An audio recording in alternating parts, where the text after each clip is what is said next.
નમસ્કાર મિત્રો, આજે આપણે વાત કરીશું રિશ્તા। જો અમારી વાત પસંદ આવે તો અમારી ચેનલ લાઇક શેર અને સબસ્ક્રાઈબ કરવાનું ભૂલશો નહીં। આજે ભારે મૂંઝવણભરી પરિસ્થિતિમાં મુકાઈ ગઈ હતી। આજે એ શિખર નામના યુવાન સાથે લગ્ન વિષયક મીટિંગ કરવા માટે જવાની હતી। સામાન્ય રીતે આ ઘટના કોઈ પણ યુવતી માટે રોમાન્સની દોરી પર સપનાઓના આસોપાલો બાંધીને આવતી હોય છે, પણ રિશ્તાના મનમાં ન તો રોમાંસ હતો, ન હતા સપના।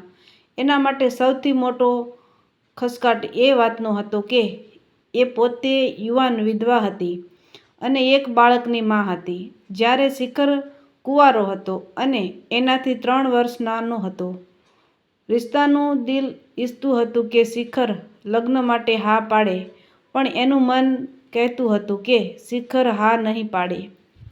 શિખર પાસે પોતાની માલિકીનો આલીશાન બંગલો હતો, પણ રિશ્તાને મળવા માટે એણે અમદાવાદની એક પ્રતિષ્ઠિત કોફી કેફે પર પસંદગી ઉતારી હતી। ઘડિયાળના કાંટે બંને પહોંચી ગયા। શિખરે શરૂઆત કરી, "શું પીશો?" આટલું કહીને તેણે મેનુ કાર્ડ રિશ્તાની દિશામાં સરકાવ્યું।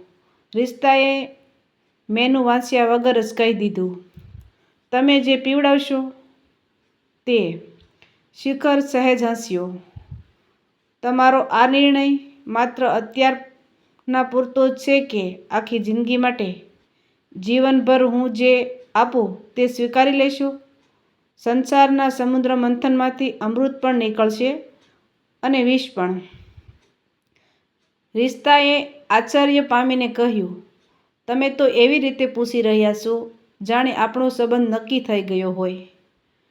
મને તો એમ હતું કે તમે લાંબુ લચક પ્રશ્નપત્ર લઈને બેઠા હશો." શિખર પહેલી વખત ગંભીરતા ધારણ કરીને બોલવા લાગ્યો, "રિશ્તા, હું તમને મળતા પહેલાં તમારા વિશે લગભગ બધું જ જાણી ચૂક્યો છું। મને ખબર છે કે તમે યુવાનીના ઉંબરે એક પુરુષને પ્રેમ કર્યો હતો, એ મિહિર હતો। તમારા લગ્ન પણ થયા, એક દીકરાનો જન્મ થયો।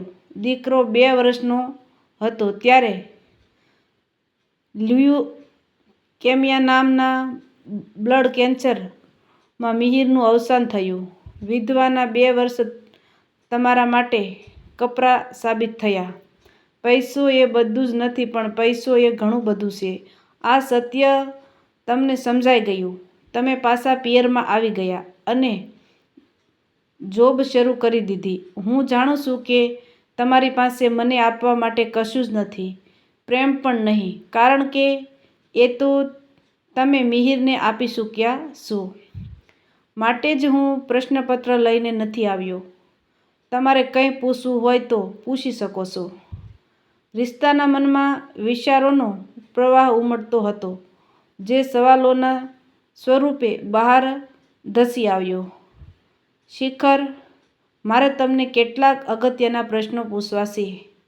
હું તો મારા દીકરાના ભવિષ્યને ધ્યાનમાં લઈને આર્થિક સલામતી માટે તમારી સાથે લગ્ન કરવા તૈયાર થઈ છું, પણ તમે મારા જેવી વિધવા સ્ત્રી સાથે પરણવા શા માટે તૈયાર થયા છો? એ પણ એવી સ્ત્રી સાથે જે ઉંમરમાં તમારા કરતાં મોટી હોય અને એક બાળકની મા હોય? જો તમે ઈચ્છો તો તમને કોઈ પણ કાશીકુંવારી મારાથી વધારે રૂપાળી સ્ત્રી મળી શકે તેમ છે." "તમારો સવાલ સમજી શકાય તેવો છે, પણ મારો જવાબ તમે નહીં સમજી શકો."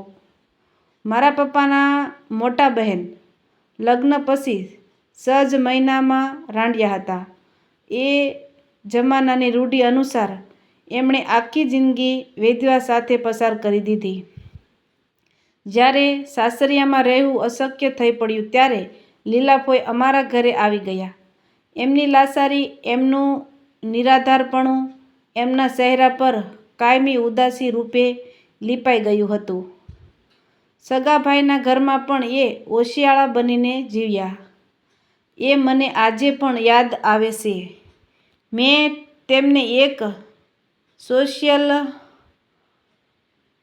ફંક્શનમાં જોયા. તમારી આંખોમાં મને એ જ ઉદાસી જોવા મળી જે મારા ફોઈની આંખોમાં હતી. મેં તમારા વિશે તપાસ કરી બધું જ જાણી લીધું. એ પછી હું આ નિર્ણય પર આવ્યો છું. આનો અર્થ તો એ થયો કે તમે દયાભાવથી મારી સાથે લગ્ન કરશો. રિશ્તાના અવાજમાં આત્મગૌરવ સળવળી ઉઠ્યું. શિખરે જવાબમાં પોતાનું હૈયું ખોલી નાખ્યું. જો માત્ર દયાભાવ હોત તો હું લગ્ન ન જ કરું.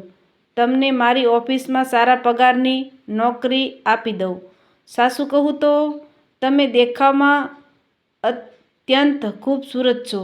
જો ચહેરા પરથી ઉદાસીનું આવરણ ખંખેરી નાખો તો આજે પણ તમારી સામે કોલેજમાં ભણતી સર્વશ્રેષ્ઠ સુંદરી ઝાંખી પડી જાય. તમે કહ્યું ને કે મને આપવા માટે તમારી પાસે કશું જ નથી. તમે ખોટું કહ્યું. તમારી પાસે મને આપવા માટે સૌંદર્યથી છલકાતો આ 5.5 ફીટના પિંડમાં સચવાયેલો ખજાનો છે. રહી વાત પ્રેમની તો એ પણ ધીમે ધીમે થઈ જશે. મને મારામાં રહેલી પ્રેમ આપવાની અને પ્રેમ પામવાની શક્તિમાં સંપૂર્ણ વિશ્વાસ છે. શિખરનો જવાબ સાંભળીને રિશ્તાના મનમાં ઘુમરાતા પ્રશ્નો વિરમી ગયા. એના કાનમાં ફરી એકવાર શરણાઈના મંગલસૂરો ગાંજવા લાગ્યા. થોડા દિવસોમાં જ લગ્ન સંપન્ન થઈ ગયા. રિશ્તા પરણીને વિશાળ બંગલાની અધિષ્ઠાત્રી બની ગઈ. એના મમ્મી પપ્પા મધ્યમ વર્ગના હતા. તેમની છાતી પરથી દીકરીની ચિંતાનો પહાડ દૂર થઈ ગયો. શિખરના ઘરમાં બધી વાતનું સુખ હતું. એકલા સાસુમાં જીવતા હતા. શિખરના પપ્પા અને લીલાફોઈ થોડા વર્ષો પહેલાં 2 વર્ષના અંતરમાં ગુજરી ગયા હતા. શિખર રિશ્તાને એટલું બધું ચાહતો હતો કે રિશ્તા બહુ થોડા મહિનાઓમાં જ એના પ્રથમ સંસારને ભૂલી ગઈ. એનો દીકરો કેતવ પણ શિખરને જ પપ્પા માનવા લાગ્યો હતો. શિખરને પણ કેતવ સાથે લાગણીનું એવું જોડાણ થઈ ગયું હતું કે એકવાર એણે જ સામેથી કહી દીધું, રિશ્તા, આ જમાનો વન ચાઇલ્ડ ફેમિલીનો છે. હું ધારું તો તારી કુખેથી મારો અંશ પેદા કરી શકું છું, પણ મારી એવી ઈચ્છા નથી. કેતવ તારો અને મારો સહિયારો દીકરો બની રહેશે. દુઃખના દિવસોને કીડીના પગ હોય છે. સુખનો સમય સુપરસોનિક વિમાનની ગતિએ ઉડે છે. આંખના પલકારામાં 15 વર્ષ વીતી ગયા. કેતવ હવે કોલેજમાં ભણતો હતો. સાસુમાં પથારીવશ હતા. શિખર મોટાભાગે બિઝનેસ ટૂર્સ માટે ઉડાઉડ કરતો રહેતો હતો. ઓફિસનું કામ રિશ્તા સંભાળતી હતી. જિંદગી એક નિશ્ચિત રફતારમાં દોડી રહી હતી. અચાનક એ રફતારમાં એક અણધાર્યો બ્રેક આવી ગયો. શિખર એક રાત્રે ભોજન કરીને પથારીમાં પડ્યો. તે પછી બીજા દિવસે સવારે ઉઠ્યો જ નહીં. રાત્રે ઊંઘમાં જ મેસિવ હાર્ટ એટેક આવ્યો અને માત્ર 38 વર્ષના શિખરને ઉપાડી ગયો. રિશ્તાને તો સવારે આ વાતની ખબર પડી. સ્વજનો દોડી આવ્યા. મૃતદેહના અંતિમ સંસ્કાર કરવામાં આવ્યા. બધાને ભાંગી પડેલી રિશ્તાએ સધિયારો આપીને સાચવી લીધી. પણ સૌથી ખરાબ હાલત તો શિખરના વયોવૃદ્ધ માતૃશ્રીની હતી.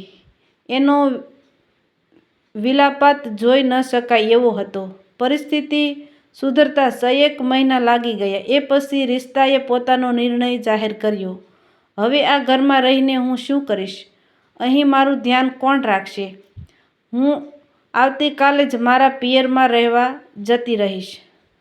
શિખરની તમામ ચલ અચલ સંપત્તિ પર રિશ્તાની માલિકી હતી. વૃદ્ધમાં પોતાના દીકરાના જ બંગલામાં આશ્રિત બનીને મૃત્યુની પ્રતીક્ષા કરી રહી છે. રિશ્તાના દીકરાનું ભવિષ્ય સુધરી ગયું, પણ એનો ઘડવૈયો ચાલ્યો ગયો. આવા જ નવા વિડીયો જોવા માટે અમારી ચેનલ લાઇક શેર અને સબસ્ક્રાઈબ કરજો.